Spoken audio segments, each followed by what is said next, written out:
Hi everyone, Paul Morbid here, Morbid Team Entertainment. How many takes should we as experimental horror film directors of the low budget, no budget film genre take? In my opinion, 3 max.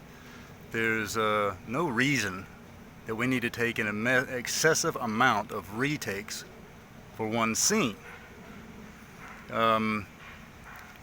We don't have the capabilities in our productions, in the budget rather, to compensate our talent a large amount and put them through all that stress. And it's just too much work. And with experimental, we can take our celluloid and we can superimpose it, add color and vintage special effects, and really doctor that stuff up and make it look even better than the raw footage, of course. Now, this is nothing new.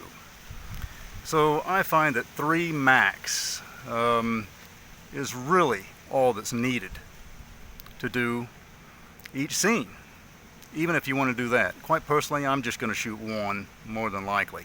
I know when I've got, what I want and how I want it. When you see a talent behind that viewfinder and they've given you what you want as far as their acting abilities go, then you know you captured something magical right there, and you've got a gem. And just go ahead and keep it.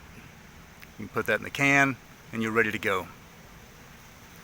And some people have been known to do several retakes and for a scene, and I find that excessive. But we're all different types of artists here again, and that should be respected. However, when you're on a low budget, as most of us are in the experimental horror film genre, very few retakes to shoot in each scene. Hope this helps, especially for those beginners or anyone else, as this question does tend to pop up from time to time on social media. Paul Morbid of Morbid Team Entertainment. Do subscribe to our YouTube channel, like and share our videos, join our barter, buy and sell Morbid Team Entertainment group, and put a like on the Morbid Team Entertainment page. Thanks a lot, and bye-bye.